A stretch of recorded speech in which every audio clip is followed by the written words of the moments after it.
বহু বছর আগে ভারতের এক ঘন জঙ্গলে অবিশ্বাস্য ঘটনা ঘটেছিল।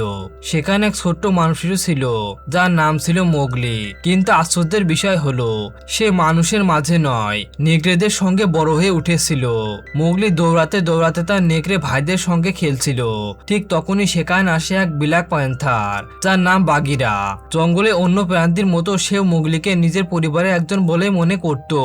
আসলে অনেক বছর আগে যখন মোগলি ছিল একেবারে ছোট্ট শিশু, তখন বাঘেরাই তাকে জঙ্গলে খুঁজে পেয়েছিল। এরপর সে শিশুটিকে নিয়ে যায় নেকড়েদের দলে, যেখানে রক্ষা নামে এক মা নেকড়ে কোনো দ্বিধা না করে মোগলিকে নিজের সন্তানের মতো বুকে তুলে নেয়। শুধু রক্ষায় নয়, তার বাকি শাবকরা মোগলিকে আপন ভাই হিসেবে মেনে নেয়। এই নেকড়ে দলের নেতৃত্ব দিত শক্তিশালী নেতা আকেলা। আর বাগিরা সে একটি ব্ল্যাক প্যান্থার হলেও সবসময় নেকড়েদের পাশে থাকতো। মোগলিকে জঙ্গলে কিভাবে বাঁচতে হয়, কিভাবে শিকারীদের এড়িয়ে চলতে হয়, এসবই সে ধীরে ধীরে শেখাতে থাকে। তাই সময়ের সঙ্গে মোগলিও নিজেকে একজন নেকড়ে বলেই ভাবতে শুরু করে। এরই মধ্যে জঙ্গলে নেমে আসে প্রচন্ড গ্রীষ্ম। চারদিকে পানির তীব্র সংকট দেখা দেয়। তখন জঙ্গলের সব প্রাণী একটি গুরুত্বপূর্ণ নিয়ম মেনে চলার সিদ্ধান্ত নেয়। নদীর ধারে যতটুকু পানি অবশিষ্ট আছে সবাই সেখানে এসে পানি পান করবে, কিন্তু সেই সময় কেউ কারো উপর আক্রমণ করবে না। অল্প সময়ের মধ্যে ছোট বড় অসংখ্য প্রাণী নদীর তীরে জড়ো হয়। মোগলিও তাদের সঙ্গে সেখানে আসে। তবে আসার আগে নেকড়ে দলের নেতা আকেলা তাকে আবারও সতর্ক করে দেয়, কোনো অবস্থাতে মানুষের কৌশল বা বুদ্ধি ব্যবহার করা যাবে না। যদি জঙ্গলে থাকতে হয় তাহলে একজন নেকড়েদের মতোই বাঁচতে হবে। নদীর ধারে দাঁড়িয়ে থাকা প্রাণীগুলো তখন অবাক হয়ে মোগলির দিকে তাকিয়ে থাকে, কারণ এমন অদ্ভুত দেখতে প্রাণী তারা আগে কখনো দেখেনি। আর তাদের বেশিরভাগই জানতো না যে মোগলি আসলে একজন মানুষ। ঠিক তখনই পুরো জঙ্গলে হঠাৎ নেমে আসে এক ভয়ঙ্কর নীরবতা। হঠাৎ করে সবাই চুপ হয়ে যায়, কারণ সেখানে এসে হাজির হয় জঙ্গলের সবচেয়ে ভয়ঙ্কর শিকারী শের খান। শের খান চারদিকে তাকে হঠাৎই মানুষের গন্ধ টের পায়। এরপর তার চোখ গিয়ে থামে মোগলির উপর। তাকে দেখে সে গর্জন করে ওঠে আর বলে, ওই মানুষটাকে আমার হাতে তুলে দাও। কিন্তু নেকড়ে দলের নেতা আকেলা একটুও ভয় পায় না। সে সামনে দাঁড়িয়ে বলে, মোগলি আমাদের পরিবারের সদস্য, কোনো অবস্থাতে আমরা তাকে তোমার হাতে তুলে দেব না। এই কথা শুনে শের খান হুমকি দিয়ে বলে, এখন খরার কারণে সবাই শান্ত আছে, কিন্তু বৃষ্টি নামতেই সন্ধে শেষে যাবে, আর সেদিন সে ফিরে এসে মোগলিকে নিয়ে যাবে। তাকে আটকানোর ক্ষমতা কারণ নেই। এই কথা বলে শের খান সেখান থেকে চলে যায়। তবে তার রেখে যাওয়া হুমকি নেকড়েদের মনে ভয় আর দুশ্চিন্তা ছড়িয়ে দেয়। কিছুদিন পরই জঙ্গলে বৃষ্টি শুরু হয়, আর তখন নেকড়ের দলের সবাই একসঙ্গে বসে সিদ্ধান্ত নেওয়ার চেষ্টা করে, কারণ তারা জানে মোগলিকে নিজের সঙ্গে রাখলে শের খান শুধু মোগলির জন্য নয়, পুরো দলটার উপরে হামলা চালাবে। মোগলি বুঝতে পারে তার কারণে নিজের পরিবার বিপদের মুখে পড়বে, তাই সে অনেক কষ্ট নিয়ে নিজেই সিদ্ধান্ত নেয় জঙ্গল ছেড়ে চলে যাওয়ার। ঠিক তখন বাঘিরা সবাইকে জানায় সে মানুষের একটি গ্রাম চেনে। মোগলিকে নিরাপদে সেখানে পৌঁছে দেওয়া এখন সবচেয়ে বুদ্ধিমানের কাজ। কিন্তু মা নেকড়ে এই সিদ্ধান্ত কিছুতে মেনে নিতে পারছিল না। নিজের সন্তানের মতো যাকে এত বছর ধরে বড় করেছে তাকে বিদায় দেওয়া তার জন্য ছিল ভীষণ কষ্টের। এরপর ভারাক্রান্ত মন নিয়ে মোগলি বাগিরার সঙ্গে মানুষের গ্রামের উদ্দেশ্যে যাত্রা শুরু করে।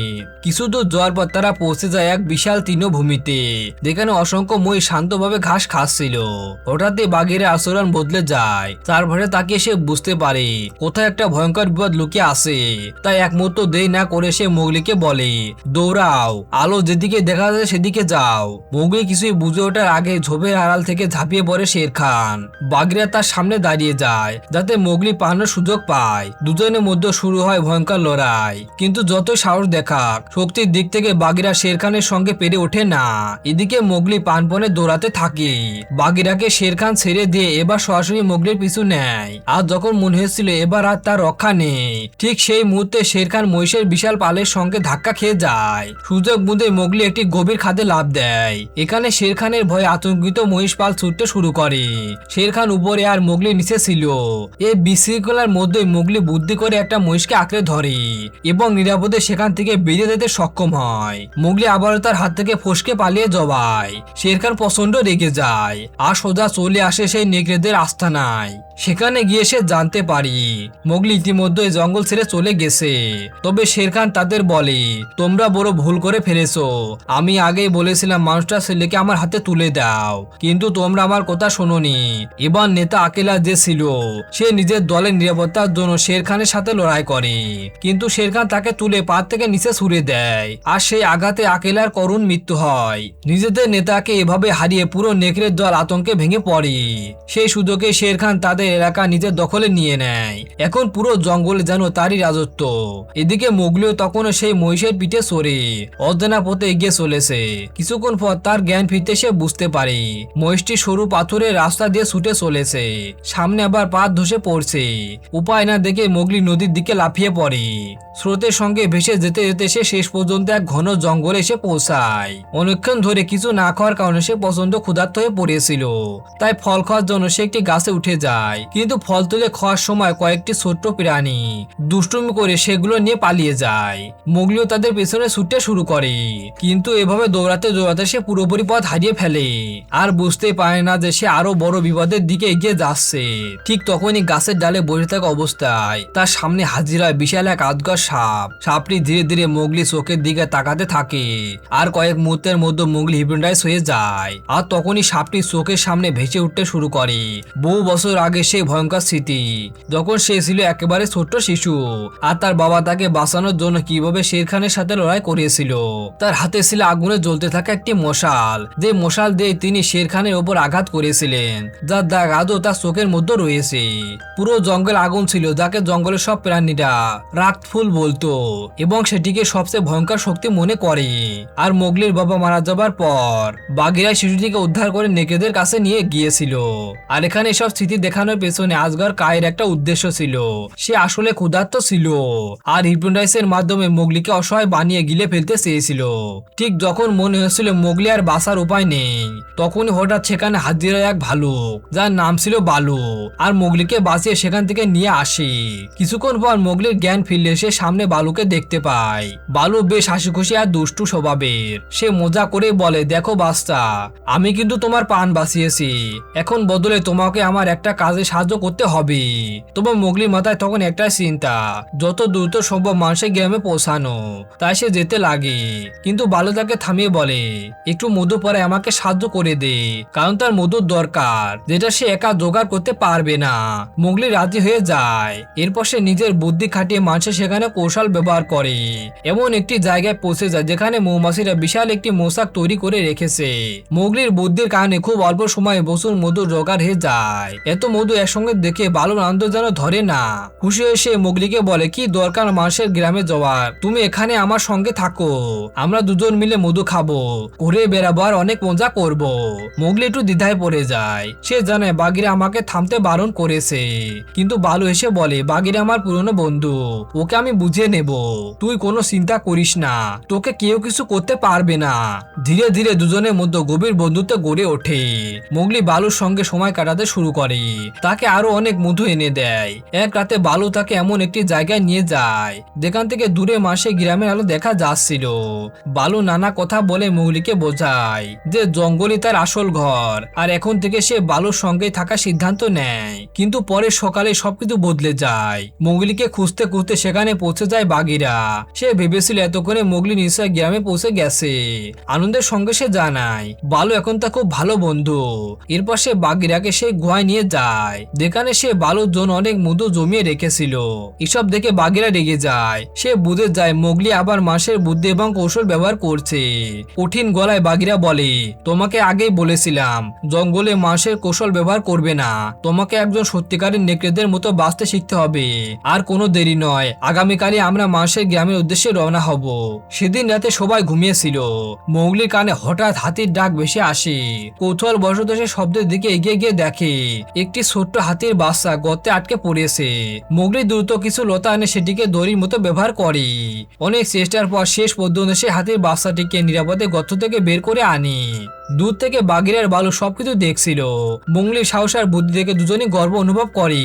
কিন্তু বাঘিরা তখন বালুকে জানায় শের খান আকেলাকে হত্যা করেছে আর এখন তার একমাত্র লক্ষ্য মোগলি, যে কোনো মূল্যে সে তাকে খুঁজে বের করে হত্যা করতে চায়। এই কথা শোনার পর বালু বুঝতে পারে যত সে চেষ্টা করুক শের খানের মতো শক্তিশালী শিকারীর বিরুদ্ধে গিয়ে সে মোগলিকে রক্ষা করতে পারবে না।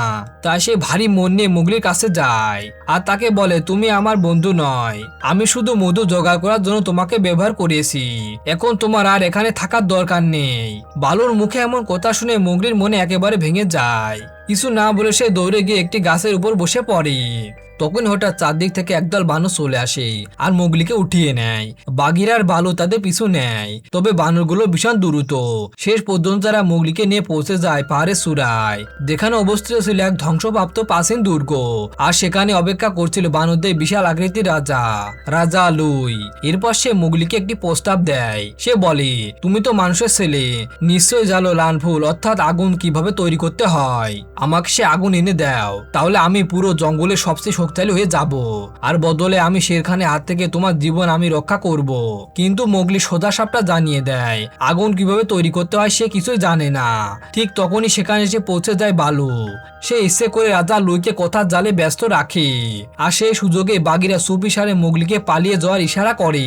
মোগলের বাঘিরা দৌড়ে পালাতে শুরু করে, কিন্তু তাদেরকে একটি বানর দেখে ফেলে মুহূর্তের মধ্যে পুরো দুর্গ জুড়ে হয়েছে পড়ে যায় আর রাজা লুই নিজেও তাদের পিছু নেয়। এদিকে বালু আর বাঘিরা অসংখ্য বানরের সঙ্গে লড়াই শুরু করে। পালাতে পালাতে মুরগি দুর্গের ধ্বংসস্তূপের ভেতরে পৌঁছে যায়, যেখানে রাজা লুইয়ে চলে আসে জানায় শের খান ইতিমধ্যে নেকড়েদের নেতা আকিলাকে হত্যা করেছে আর এর জন্য একমাত্র দায় তুমি, আর তারপরে শিকার হবে তুমি, তাই আমার সঙ্গে হাত মেলাও। তবে মোগলি কিছুতে কথাটা বিশ্বাস করতে চায় না। সে রাগের সঙ্গে বলে, তুমি মিথ্যা বলছো, আকেলা কখনো মরতে পারে না। এখন রাজা লুই বলে, হয়তো তোমার বন্ধুরা তোমাকে সত্যিটা বলতে পারেনি। এই খবর শুনে মোগলি একেবারে ভেঙে পড়ে। ঠিক তখনই রাজা লুই আবার তাকে ধরে ফেলতে এগিয়ে আসে। ধস্তাধস্তির এক পর্যায়ে পুরো প্রাচীন দুর্গ কেঁপে ওঠে, বিশাল বিশাল পাথর ভেঙে পড়তে শুরু করে। মোগলি শেষ মুহূর্তে একটি গাছে লাফ দিয়ে নিজের প্রাণ বাঁচিয়ে ফেলে আর রাজা লুই সেই ধ্বংসস্তূপের নিচে চাপা পড়ে যায়। এরপর মোগলি ক্ষোভের সঙ্গে বাঘিরা আর বালুকে বলে, তোমরা আমাকে সত্যিটা বলনি, আকেলার মৃত্যুর কথা কেন লুকিয়েছো? কেউ কিছু বলার আগে সে সিদ্ধান্ত নিয়ে নেয় যাই হোক সে নিজের দলে ফিরে যাবে। তবে তার আগে সে মানুষের গ্রামের কাছে যায়, যেখানে প্রথমবারের মতো সে জ্বলন্ত আগুন অর্থাৎ জঙ্গলের বাসায় রাগফুল দেখতে পায়। মোগলি সেখান থেকে একটি জ্বলন্ত মশালকে তুলে নেয় আর সোজা নেকড়েদের আস্তানার দিকে দৌড়ে যায়। কিন্তু দৌড়ানোর সময় মশালের আগুনের ফুলকি শুকনো পাতার উপর পড়ে যায়, যাতে অল্প সময়ের মধ্যে পুরো জঙ্গলে ভয়ে ভয়ে আগুনে ছড়িয়ে পড়ে। অবশেষে মোগলি নিজের নেকড়ে পরিবারের কাছে পৌঁছে যায়, যেখানে শের খান আগে থেকে অপেক্ষা করছিল। মোগলির হাতে আগুন দেখে শের খান জানায়, দেখেছো, তোমার জন্য পুরো জঙ্গল আগুনে এখন পুড়ছে। মোগলি পিছনে তাকিয়ে দেখে সত্যি আগুন দ্রুত চারদিকে ছড়িয়ে পড়ছে, এমনকি তার নিজের নেকড়ে ভাইরাও তার হাতে থাকা মশাল দেখে ভয় পাচ্ছে। এই দৃশ্য দেখে মোগলির হুঁশ ফিরে আসে। সে সঙ্গে সঙ্গে মশালটি পানিতে ছুঁড়ে ফেলে দেয় এবং জোরে বলে, আমি মানুষ নয়, আমি পরিবারের একজন, আমি একজন নেকড়ে। এবার শের খান হেসে ওঠে। আগুন নেই দেখে সে বলে, এবার তোমাকে বাঁচানোর মতো আর কেউ নেই। শের খান তার উপর হামলা করার জন্য এগোচ্ছিল, কিন্তু মোগলিকে সাহায্য করার জন্য তার সামনে ঢালে দাঁড়ায় পুরো নেকড়ের দল, বাঘিরা, বালু এবং জঙ্গলে আরো অনেক প্রাণীও। আর বালু তার উপর হামলা করে। এদিকে পুরো জঙ্গল তখন আগুনে জ্বলছে। মোগলি বুঝতে পারে শের খানকে হারাতে হলে শুধু শক্তি নয়, নিজের বুদ্ধিকেও কাজে লাগাতে হবে। সে দ্রুত গাছের লতা ধরে একটি শক্ত দড়ি তৈরি করে এবং আগুনের মাঝে দাঁড়িয়ে থাকা একটি বিশাল গাছে উঠে পড়ে। ওদিকে শের খান ইতিমধ্যে বাঘিরা, বালু সহ বাকি মেয়েদের হারিয়ে দিয়ে মোগলির পিছু নেয়। কিছুক্ষণের মধ্যে সেও গাছের উপর উঠে আসে। মোগলি ইচ্ছা করে গাছের একেবারে শুকনো আর দুর্বল ডালের উপর চলে যায়। রাগে অন্ধ শের খান তাকে ধরতে সেই ডালের উপর লাফ দেয়, আর ঠিক তখনই প্রচন্ড ওজনের চাপে ডালটি ভেঙে যায়। আগুনকে সবচেয়ে বেশি ভয় পায় শের খান, সরাসরি নিচে জ্বলন্ত আগুনে পড়ে যায়। অন্যদিকে আগে থেকে তৈরি করে রাখা লতাপাতা ধরে মোগলি নিরাপদে বেঁচে যায়। শের খানও আর বেঁচে ছিল না। এরপর মোগলি হাতিদের সাহায্য চায়। হাতিরা তাদের বিশাল শক্তি দিয়ে নদীর গতিপথ ঘুরিয়ে দেয়, আর মুহূর্তের মধ্যে নদীর পানি আগুনের দিকে ছুটে আসে এবং ধীরে ধীরে পুরো দাবানল নিভিয়ে দেয়। মোগলির বুদ্ধি, সাহস আর আত্মত্যাগের কারণেই শুধু জঙ্গলই নয়, অসংখ্য প্রাণীর জীবনে রক্ষা পায়। এরপর মা নেকড়ে রক্ষা নতুন নেতা হিসেবে নেকড়ে দলের দায়িত্ব গ্রহণ করে। আর মোগলি বুঝে যায় সে শুধু মানুষও নয়, শুধু নেকড়েও নয়, সে জঙ্গলের একজন, যার নিজের আলাদা পরিচয় রয়েছে। সেই দৃশ্যে আমরা আবারও দেখি মোগলি আগের মতোই মুক্তভাবে জঙ্গলে দৌড়ে বেড়াচ্ছে, আর পাশে রয়েছে বাগিরা বালু আর তার পুরো পরিবার। এভাবে শেষ হয় অ্যাডভেঞ্চার আর আবেগে ভরা দ্য জাংলি বুকের গল্প।